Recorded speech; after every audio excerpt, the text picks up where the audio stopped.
Well, congratulations on this one. This one was so good and so intense, and it was challenging for the viewer. I can't imagine as an actor what it's like. Yeah, it was challenging for us too. Yeah. Well, you had to lose 50 pounds for this one, or you did? Yeah. You had to. That's that had to have been hard to do, hard to take off, but also hard to put back on too, because that's not necessarily healthy, right? Yeah, it's not.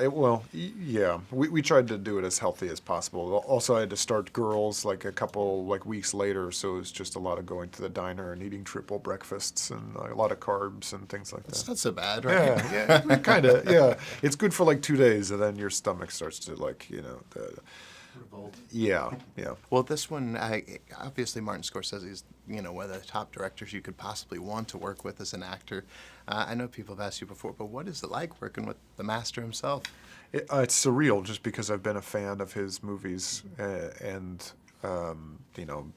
since I was a kid. I mean, so you probably wouldn't want to hear that, but to suddenly, him turn to you and be like, "What do you think?" is like a very jarring thing. It's like, well, I was just here for you to tell me what to do, but he is such a, he's very disarming and makes it so very much about the work and is very humble and has a great sense of detail and attention to detail, and it's inspiring. You always go weary of meeting heroes of yours, and then when you do meet them and they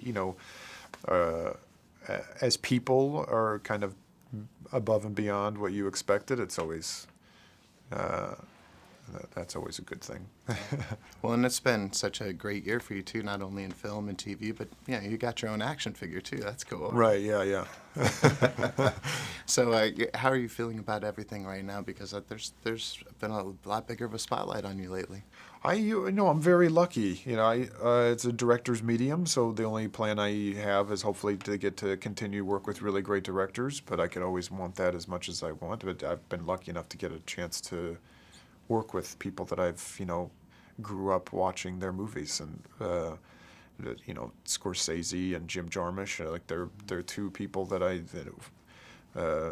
greatly admire as filmmakers, but also as people. And I'm lucky. I don't know that I've had a lot of time to reflect, and certainly wouldn't want to attach any meaning to it. And why should people see this on the big screen? It seems obvious, but because Rodrigo Prieto is the cinematographer that captures some beautiful images. It's a Scorsese movie, so that's always I think that's reason enough. absolutely, I think so too. Yeah. Thank you so much.